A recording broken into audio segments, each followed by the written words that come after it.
Okay, I chose to include this event because it is important to acknowledge the successes and fails that it had at the time.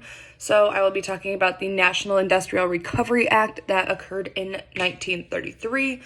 So basically, in 1933, this act was passed by President at the time, Franklin Roosevelt. And the National Industrial Recovery Act was created to enforce codes of fair competition, minimum wages, and to permit collective bargaining of workers throughout America.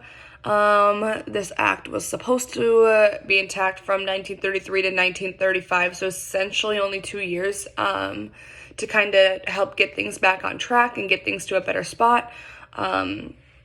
However, this act, low-key failed, and it failed to raise the unemployment levels,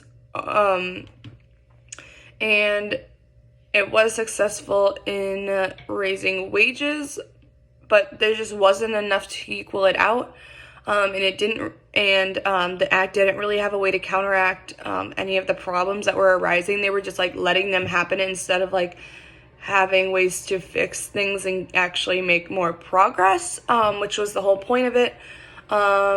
This act was considered a big policy fail by the people, the government, everyone. Basically, it was just considered a big fail, as it just continued to lose support over the whole 2 years that it was supposed to be intact.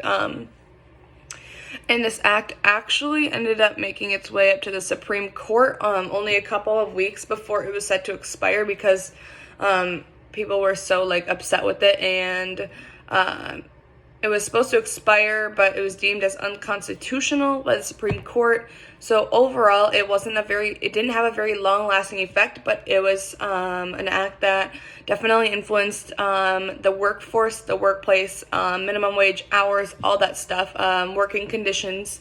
It's something that's important to acknowledge in that process towards having a good workplace.